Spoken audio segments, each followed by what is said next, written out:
All right, hello everyone, and welcome to our 12th Skype session.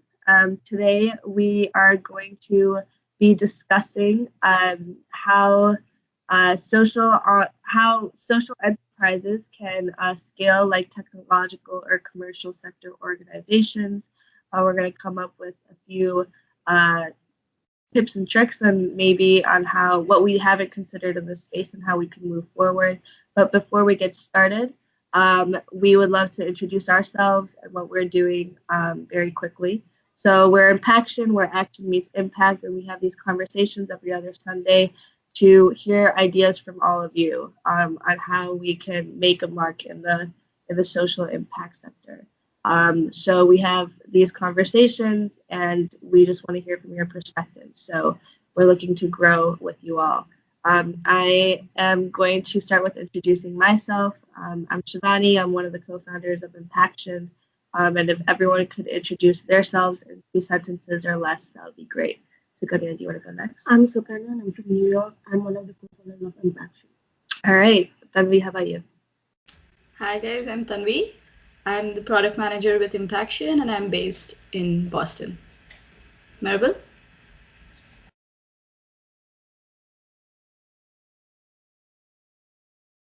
Okay. Ivan, how about you? Hi, my name's Anand, and I work as a data scientist for Nasdaq, and I'm just here for the conversation. Awesome. Thank you. Gurvita, how about you? Yeah, sure. Hi, everyone. I'm Garvita, and I'm a student still pursuing engineering. And I'm also the founder of an organization called Why Waste that works towards changing the mindsets of people towards water becoming more mindful and basically reducing the trivial waste. Thank you. Roger, how about you? I'm Roger from Boston, and I work in a company called Idea Trek, and we help early stage startups get rolling. Thank you. And then Maribel, is it working for you? Can't hear you. Oh. Do you want to exit and then enter again? Maybe that'll work. Okay. We'll get started in the meantime. Awesome. All right, so everyone, thank you so much again for joining. Like I said, we're going to be discussing what social enterprises can learn from other companies and organizations to scale more effectively.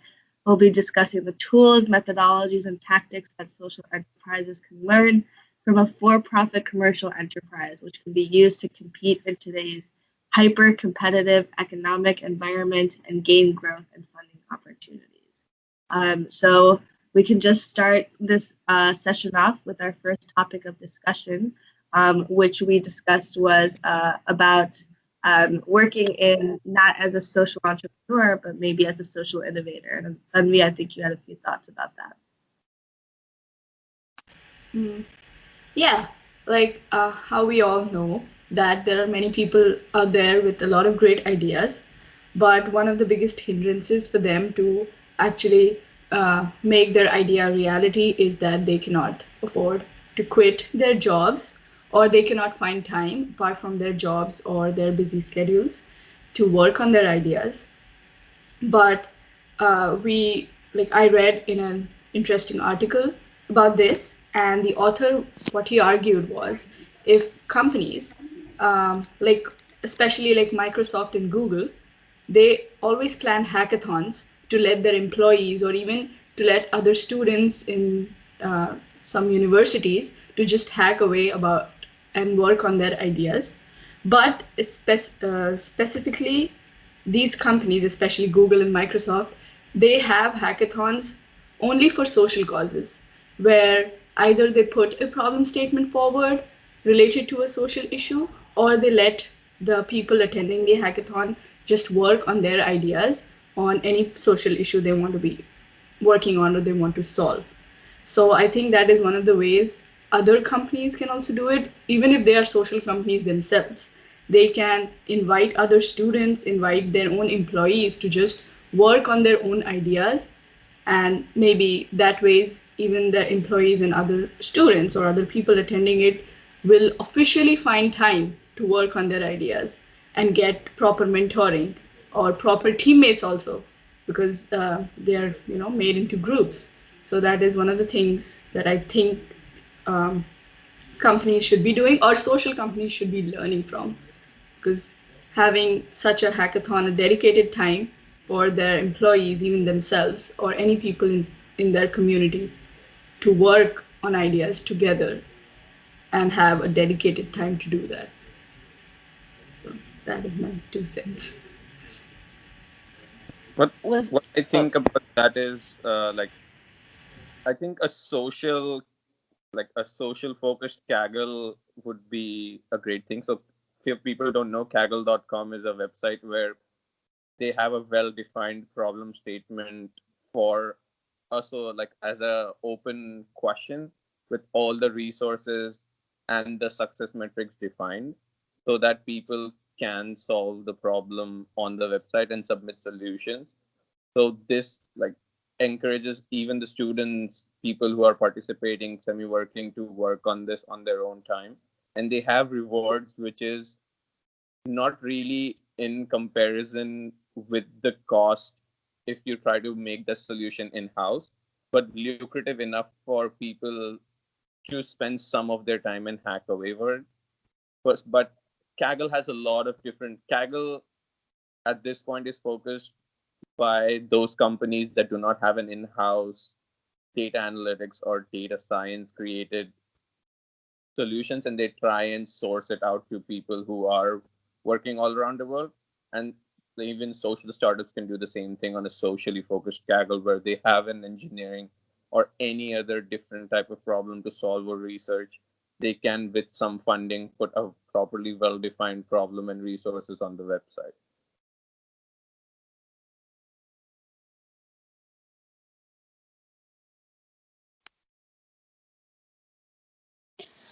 I think when it comes to, I'm sorry, have we lost Shivani and Sukan? Okay, you guys are here. Okay, great.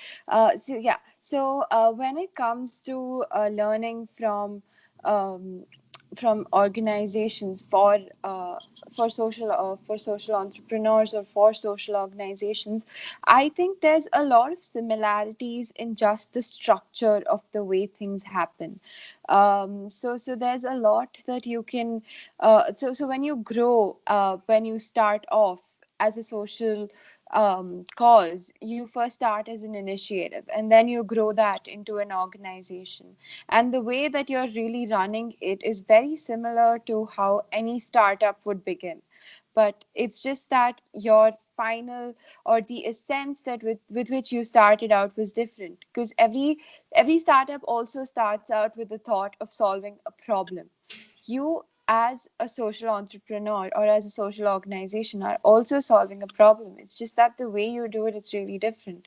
So I think in that sense, the entire process, there's a lot that we can grasp just from that, from the beginning to the end, be it how do you market yourself, how do you what's the most creative way to get yourself out there. Like we discussed earlier, for example, if it's Uber who we have to learn from and how they are still sustaining, or even if it is an Amazon, they made losses in the US for the first 10 years and then they started making profits. They're still not making profits in India today. So it's very important to just kind of try and realize that even though you have or if you are a part of a social nonprofit, you're really going to work around the same way as any company would or any startup would, and the procedure that you follow is pretty much the same. So maybe yes, you're not looking at making money out of it, but your impact is counted as based on whatever you work on. So I think it's just important to notice that correlation and to really follow the similar path to be able to maybe grow in whatever sense.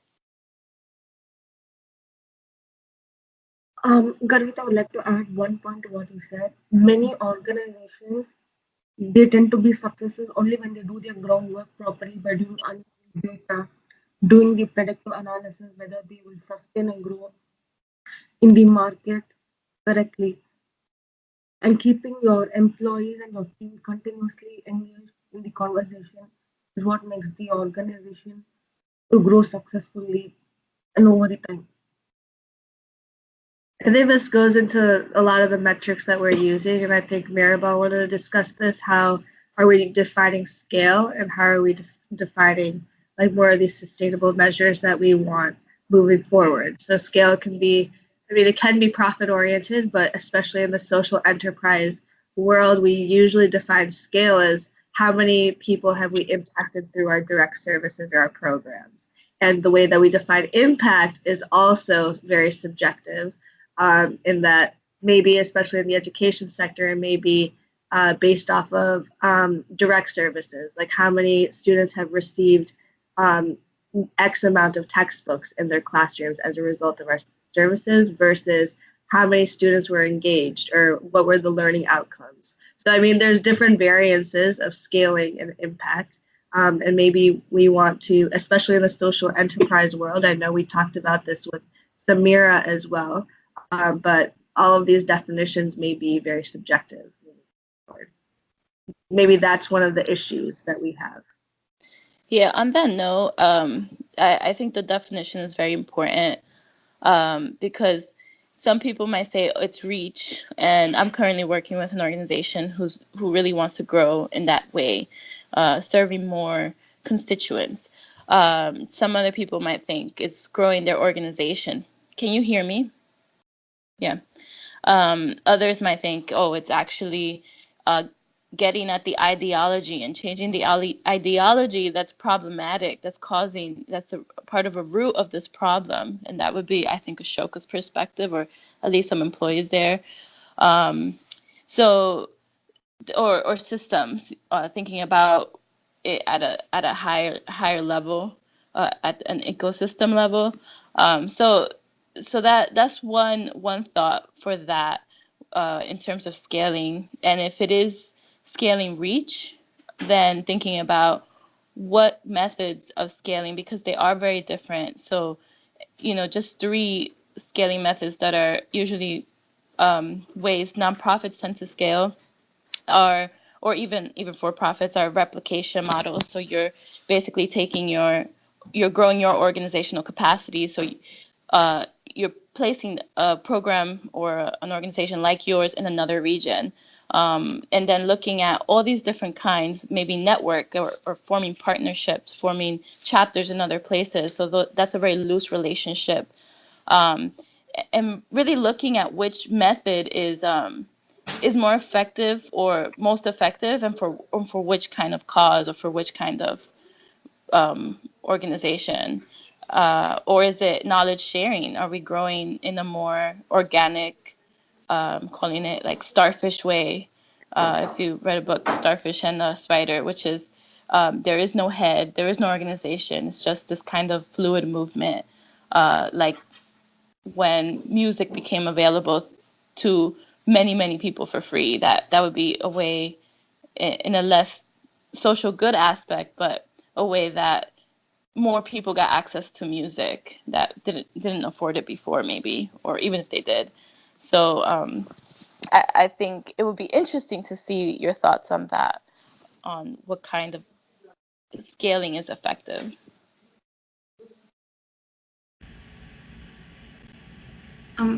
I think one of the things that I guess both you and Maribel and Garvita were talking about, how what kind of models we can use to scale, how we can make a company, like our social company, self-sustainable, right? So I guess on that note, I have a question. I do not want to put you guys on spot, but I have a question about the models or business models, for example, that have you seen out there, even if it's a social company that's doing it. What models do you think there are out there, or that can be learned by this technological sector, or which can be replicated for a social company as well? Like we already, because of Tom's, we know this one-for-one model. Even though it has its benefits, but it has its problems as well. So that is like, just to start, that is one of the things that people out there are doing. But is there anything else that could make it more sustainable, like a social company more sustainable? I think a better way to like really go about this problem would be to try and somehow fit the social company into the existing tech business models and see how they correlate with a tech company, and then go about, can we use their system and have a similarish business model and try and cluster them on the existing sectors, and then how do they convey it as to coming up with a totally new business model and a totally new solution for a social industry. Because 90% of these models have always been derived from a company when it tried to cluster it to a different company altogether. With respect to being like, if you consider the example of even like Uber, Lyft versus the number of companies that have derived from Uber and Lyft, you will find that their business model is so close to Uber and Lyft, but in slight ways different. But they did not come up with the original idea of coming up with Uber and Lyft. So even social companies can try and do that. Yes, I mean, yes, that's an interesting point because I think I don't know who was the pioneer, but the marketplaces model started, and then a lot of companies picked that up. Like they became the marketplace. So yeah, like other thing that I also noticed was building a community. uh, I know, like from the tech sector or from the commercial sector, of the top of my head, it's Google.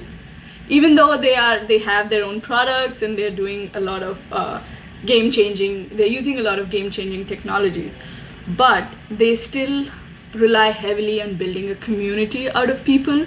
Like everyone uses Google, right? Or even Adobe for that matter. They students can also access their entire suite because of partnerships with universities. They are trying to build a community of students or like-minded people who are working together on a similar idea, right? So that is also one of the things a lot of social companies have picked up, and they rely heavily on building a community out of their idea and having everyone in their community give their 2 cents to make that change. So yeah, that is another thing that is coming to my mind.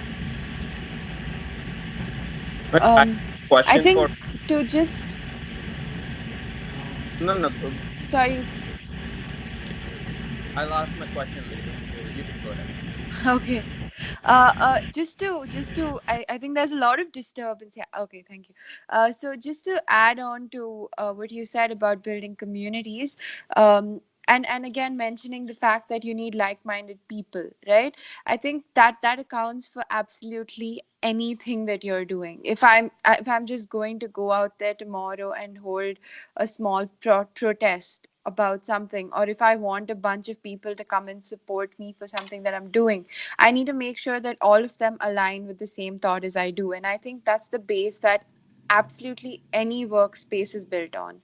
Till the time you don't have, everyone over there who has the same thought process, or who wants to achieve the same thing, or who are passionate about the same thing, you're not going to be able to achieve exactly what you want, because there's always going to be that some person who is not aligned with you.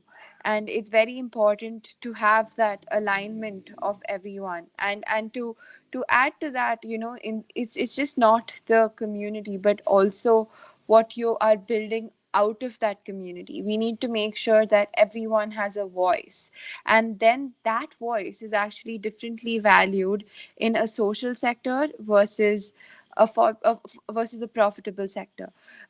In a social sector, maybe everyone having a voice accounts for everyone, maybe just simply sharing their opinion. But I think both have their own limits and both have their own pluses.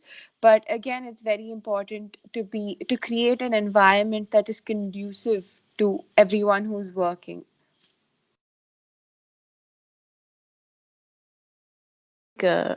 I think you bring up a great point, which is especially for the discussion of scaling. When an organization is thinking about moving, especially if they're growing their employees, they're growing their capacity to serve more individuals, uh, being aligned around something, and I think that something's usually their values, becomes very important.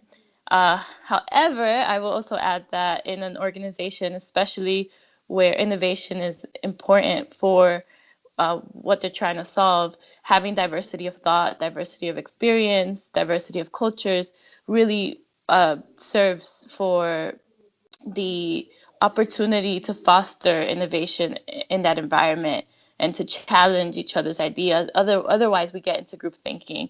And in alignment, you can still be very similar in that you agree on a certain mission, you agree on the way you're doing things together, but you may not always agree on every point, and that's okay because you might help someone else not make a fool out of themselves with an investor if you bring it up earlier that what they're saying or how they're saying it is probably there could be a better way or something along those lines.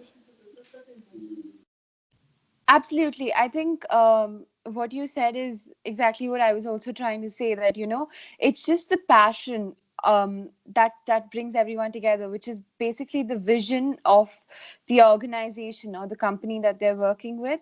Everyone should be aligned with that. But obviously, the way everyone reaches that is going to be different. And that's what is going to help us bring out the best way to possibly reach what we want.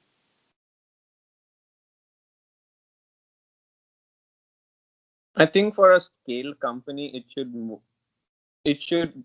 So my vision of a huge scale company is actually every business unit acting as its own startup, and within that startup, they should be very aligned to what they are trying to do as a business unit and have the same focus. But then most of these startups can then get vision from or direction from the main head as to they collectively as a company, how are they going. So for me, like I work with Nasdaq, the stock market. My vision for my work currently might not align with another business unit that totally has a different vision, like sales, because both of us do so variedly different work that it won't be possible to give us the same, like have a same mission statement that would attach to the both of us. But both of our business units are aligned to our CEO's vision, which is trying to do something or the other in a different sort of a different way, which which she was mentioning that our visions are trying to, like our visions are in some way correlated with our CEO's vision, but as they are so different, it helps the company to have so many different varied areas in which they can push or pull in and even try and pivot their vision if they see one of the other businesses vision being so powerful that it might actually help the other visions to, as we try as a company to pivot the vision to a certain business unit or a combination of two or more business units.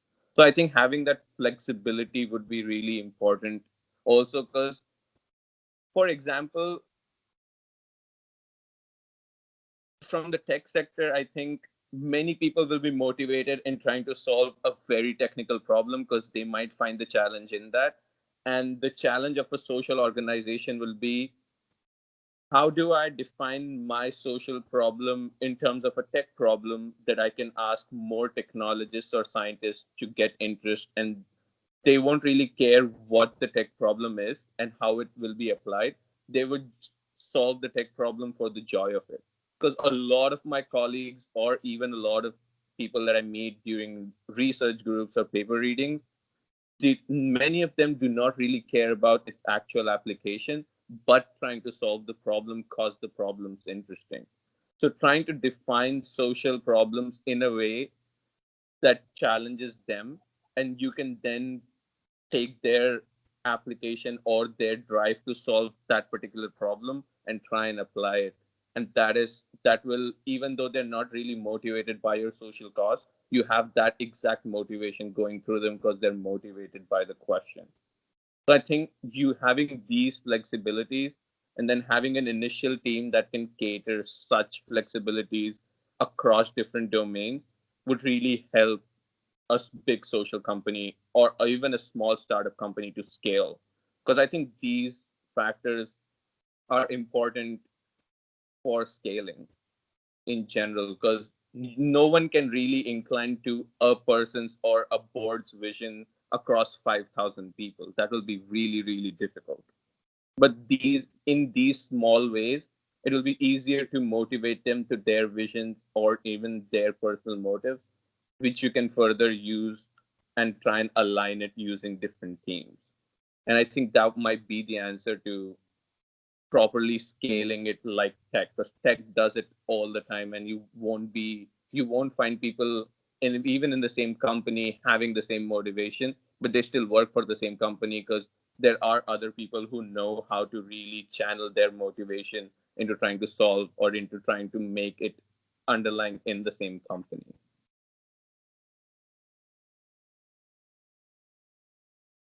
I mean, we see initiatives like that with. I mean, there was an article that we read about the how charities and nonprofits and social enterprises are using cryptocurrency and Bitcoin as a way to make their processing fees a lot more efficient, and they have a 0% processing fee overall. There's more transparency when it comes to seeing where their money is being distributed and for what purposes. And there, like, we do see like these more technological ideas, like especially permeate more of the social sector. I think like I wanted to touch on this because like we're talking about the tech center and how we can work together in the social entrepreneur or the social sector space, and ways that tech, like people who are tech savvy, would be able to integrate themselves in problem solving with maybe nonprofits or charities. But like when it comes to these current modes of like cryptocurrency or Bitcoin, it's interesting because I mean, I think like the facade behind these new technologies that we're using, yes, it's making things more efficient. Yes, there's more honesty and transparency. But I think that's also, as the article pointed out, that before we do a deep dive and depend on these new types of resources, we have to understand that it's another mode of currency, as in we can't fully depend on like 100% transparency or any processes like that, because it takes time to integrate these fully and comprehensively in any social, especially social enterprise, especially if these modes of impact definitions is so subjective. So I wanted to touch on that just to show how technology and the social sector might be working together in more ways than one.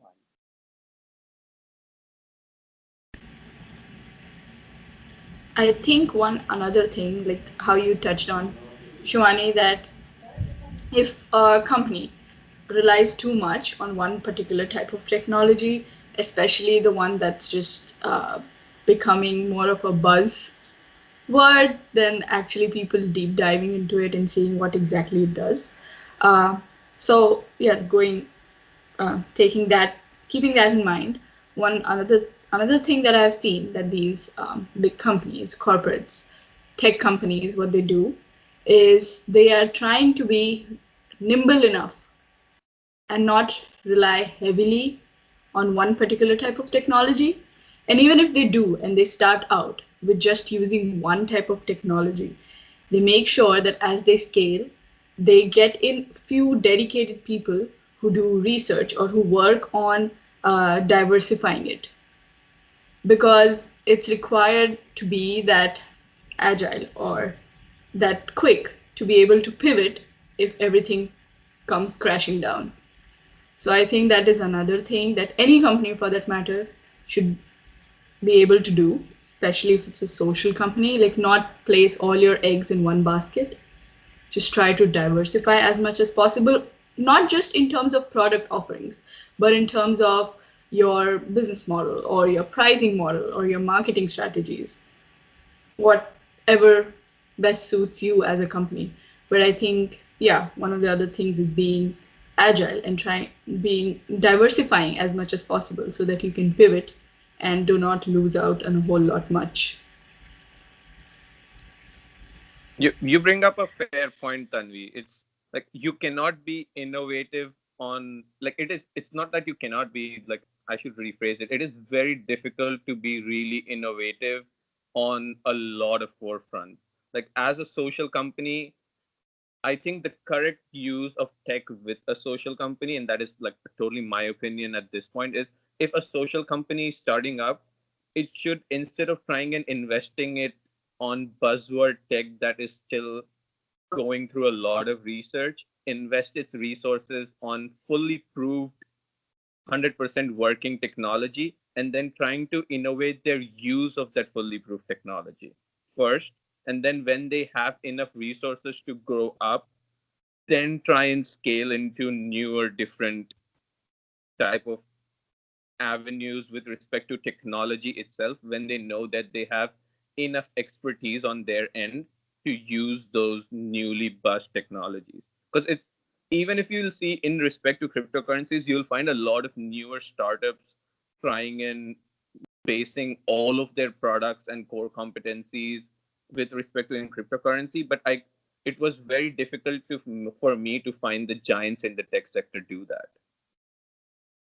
There was not that much bet placed by the giant sector, and that is the thing that we should really learn. Is like, even though it came out as a revolutionary technology, the tech sector did not really go through it because of the volatility, and that making that decision of, even though the current technology or the newer technology that comes in has many applications, it would not necessarily cater to your needs.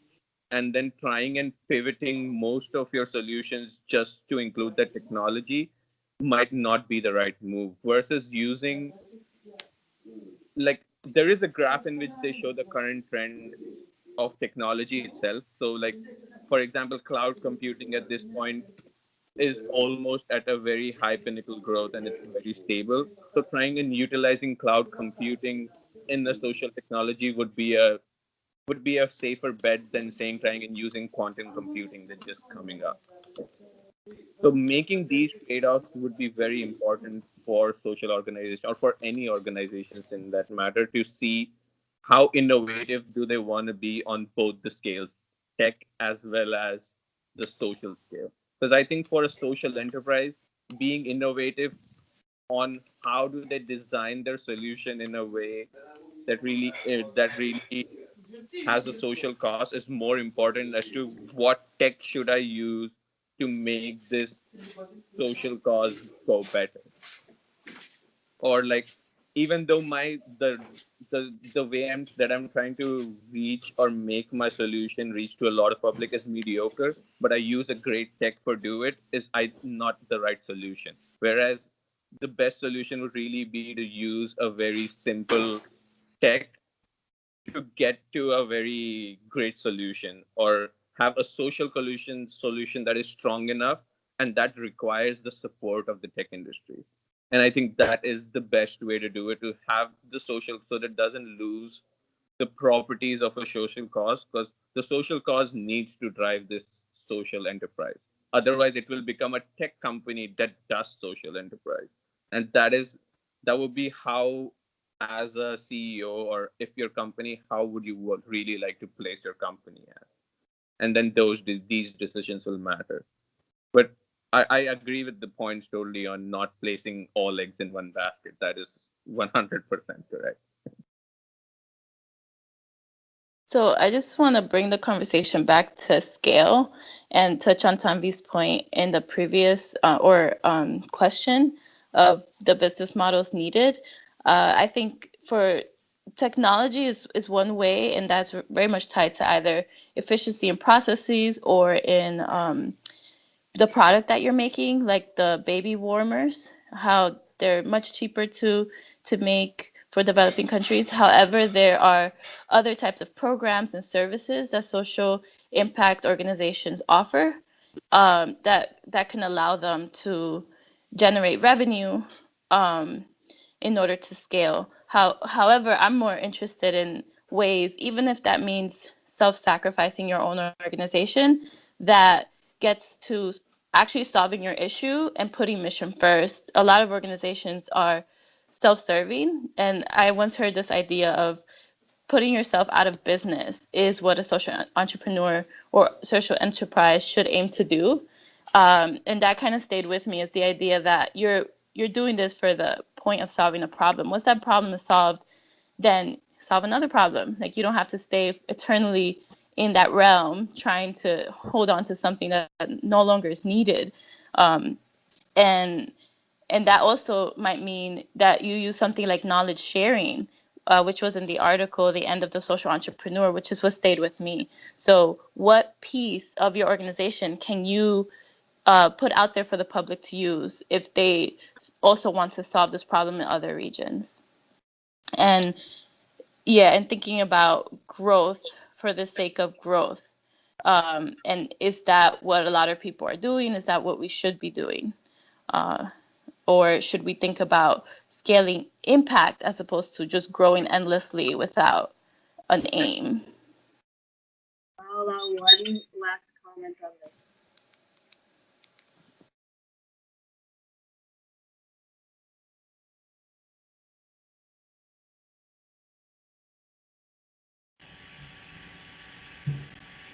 So, your idea about knowledge sharing, that's interesting, because now if I think about it, that idea about how you said that you can put it out there for other people to take it forward, that also ties back to having like a hackathon, like a social hackathon, or having, like Anand said, a Kaggle competition, because that's essentially what you're doing. You have a problem statement that you want to solve, and maybe you also have a good enough solution. But then to scale the impact, it not necessarily you have to scale your entire company to cover the earth, but rather you can put that idea out there and let other people hack away, and then spread it, and it would be, eventually it would be a ripple effect. And in terms of scale, you have basically achieved what you started out to do.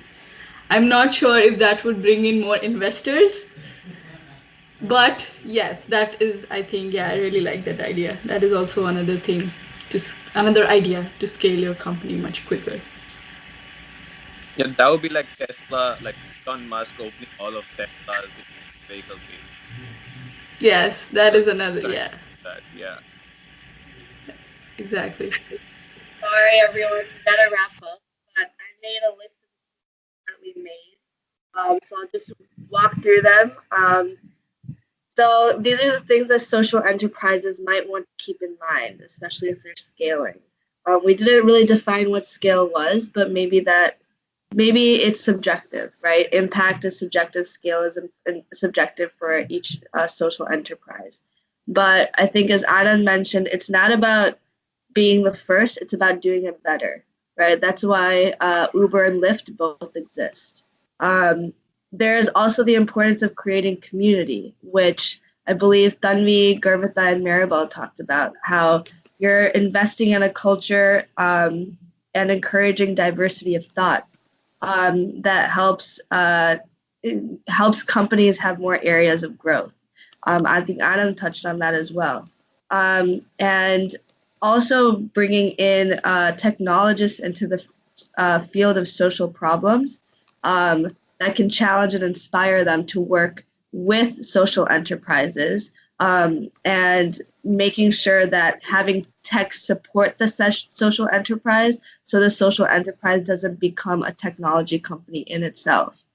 And also, Tanvi mentioned the importance of diversifying and strategizing the resources, both money, time, effort, as much as possible, into any new technology, making sure that you're doing the research comprehensively before you. And I mean, you should never put all of your eggs in one basket, but it's about strategizing that. And also, last but not least, defining your outcome and goals, which is what Maribel and Tanvi talked about. So I think what Maribel said, I think she just left, but I think what Maribel said about aiming for being out of business as a social enterprise should be one of your goals that you consider. It's not about gaining leverage or having more impact, but if you've solved a problem at the end of the day, that's the most important thing. So I just want to close with that, and I just want to thank you all for being here today. You want to say something? Oh, okay. Um, I just want to thank you all for being today. Please do subscribe to our YouTube channel and join myimpaction.com to see more of these inspiring or innovative talks or ideas. And if you're interested, join our Facebook group as well. And I do want to give some space to Gurvita. She's also having a webinar about clean water. Gurvita, do you want to say 1 or 2 minutes worth of what you'll be discussing? Thank you so much, Shivani. So basically, what we'll be discussing is not exactly clean water, but how each one of us can do our bit to save at least 100 liters of water every day, which is a really huge number if you think of the multiplier effect impact that it can really have. And it's basically talking about how social change cannot be done by just one person, one organization, one technology that's out there. It needs every single person on this planet to do their bit, and that's when we see the real impact.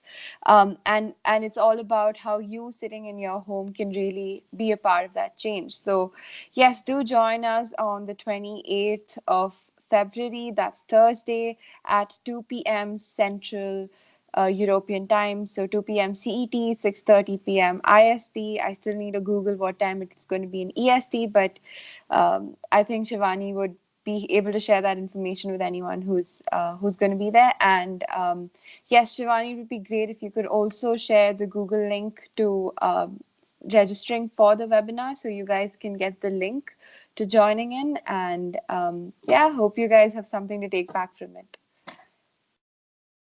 Great. Thank you so much. And thank you so much for joining us, all of you. Have a great rest of your Sunday.